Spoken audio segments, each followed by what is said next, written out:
I'm Elaine Stott from Taylor and Francis, and my question, I guess it's directed mostly at Lynn and Jonathan.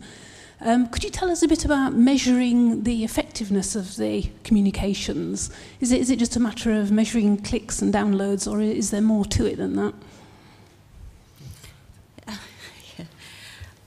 There are some sort of standard measurement tools for engagement. Typically, they're going to be things like member retention, they're going to be visits to the website, they're going to be social media followers. And I think that using those along with net promoter scores from surveys are useful benchmarks.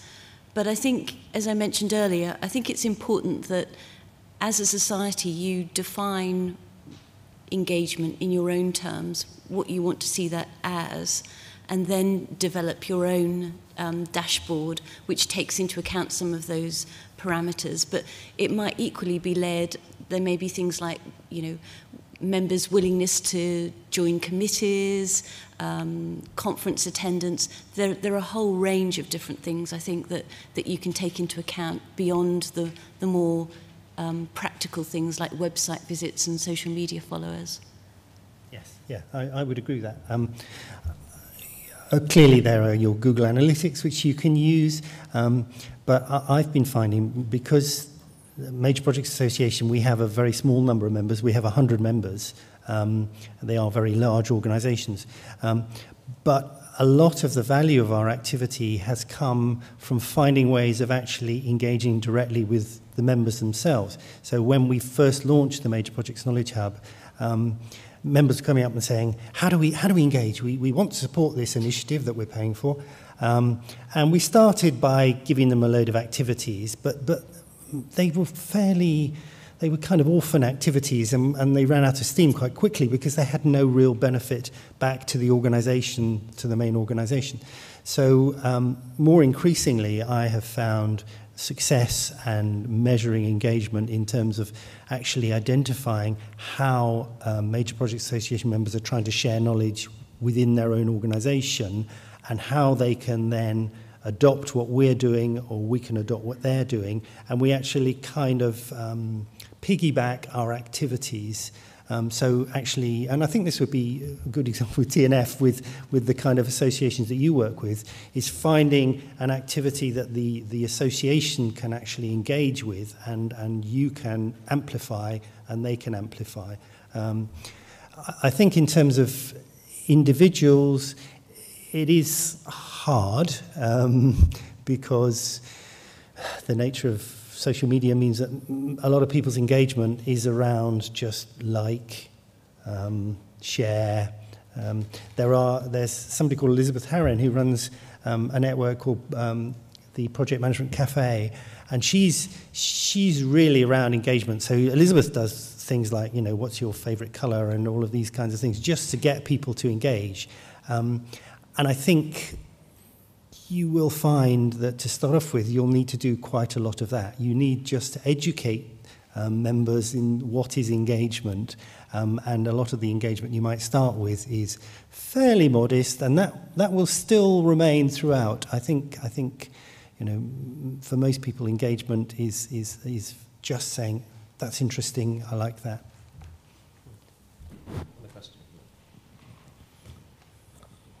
Thank you, Lisa. Michael Collins, iPublishing. I was just feeling left out because I'm the only person on this table who hasn't asked a question yet. But actually, I have a question, and it's just Jonathan extrapolating out, and Lynn as well. Tangible and intangible benefits. I think people often concentrate a lot on the tangibles because they seem to be ROI-like measurable. But isn't it fair to say, if we think of people who renew and describe themselves as avid lurkers, for example, I remember a slide from years ago from some conference where somebody was describing the avid lurker and how important. Could you just expand a little bit on tangible versus intangible from your perspectives as to how important those different categories are? Yeah, I mean, I think this goes back to the kind of developing that emotional relationship, because I think traditionally we see engagement with membership being much more transactional. So what products and services are they buying? Are they going to the conference? But it's that intangible, which I think is what I was trying to sort of relay in my presentation, is absolutely key, because it's likely that they could get journal content, they can access the journal from their institution. That no longer becomes a benefit. It's that sense of belonging and that intangible that is much more important, and being part of the bigger mission. And the intangible is a lot more difficult to measure, but I think going back to a society right from the get-go, thinking about, okay, well, how are we in the organisation going to define engagement? What does it mean for us? And then setting objectives against what we want to determine as engagement, and then thinking about how then you measure that, because that will be the intangible stuff, and go beyond things like just, yes, I'd recommend Society X to a colleague, but thinking more about are they putting their hand up to get more involved in committees?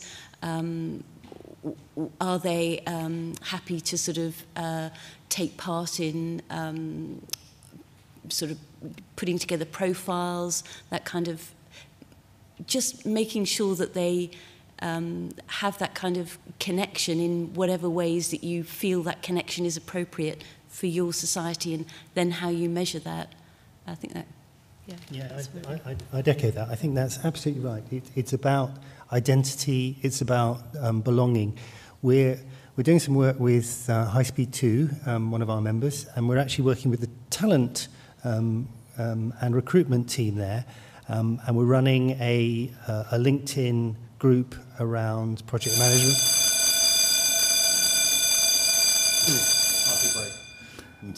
Okay,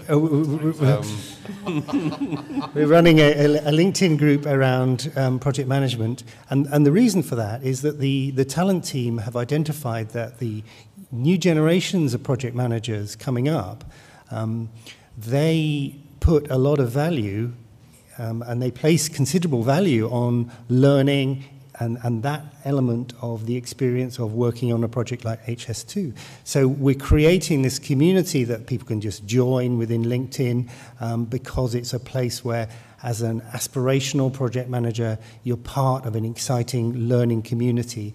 And it is that sense of belonging and that sense of my values are around developing my career, learning. And for HS2, clearly that has a very tangible value. They may not be able to put money on it, but their talent team are investing time and effort in saying, we have to do this. And I'll just add that the intangible and tangible can both be measured in your systems. Retention, committee, participation, events, all those things touch on this whole intangible aspect of benefits, but it can all be measured, right? But you have to have the right system. Okay, well, I think that I don't think the bell was to announce a coffee break, but I mean, it is time. Thanks very much to our first 3 speakers at Society Street ever. Thank you.